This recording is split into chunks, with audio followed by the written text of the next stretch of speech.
students. Today we will study chapter 8, comparing quantities.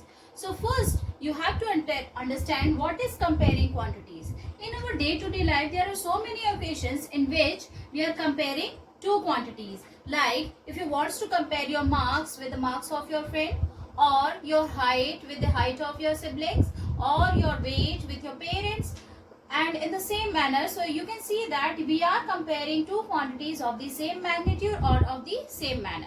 So here if you compare here we are actually comparison is based on two methods. First is with the method of ratio and the other by calculating their percentage. So there are two methods which we're gonna use to compare two quantities. First is ratio and another one is percentage. So first you have to understand what is ratio.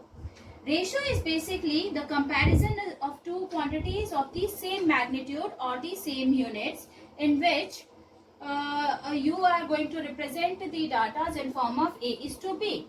Suppose you A and B are two quantities which you are going to represent it as A is to B, and here we can write it as A by B, which are of same units.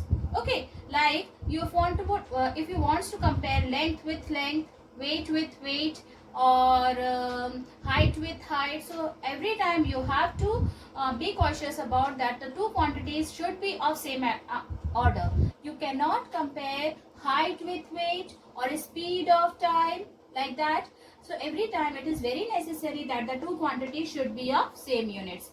Okay. Now next is what? Our next thing is equivalent ratio. So what is equivalent ratio? For equivalent ratio, how to find out equivalent ratio?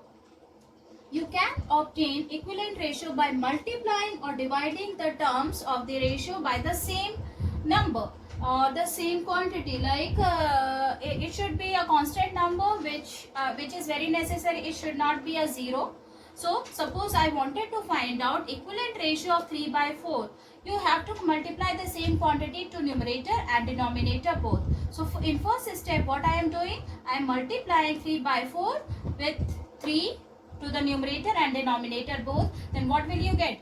By multiplying it, you are getting 9 by 12, which is the equivalent ratio of 3 by 4. Similarly, in the other thing, if you want to multiply any other number, like I am multiplying here 5 with numerator and denominator both. So this time you are getting 15 by 20, which is the equivalent ratio of 3 by 4.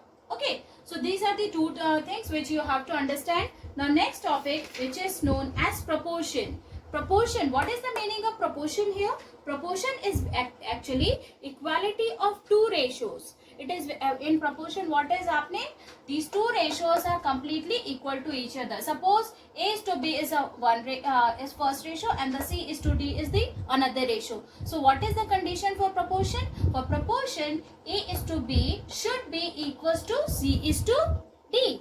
Here B and C, these mid quantities are known as means, and A and D is known as extreme. So here the outer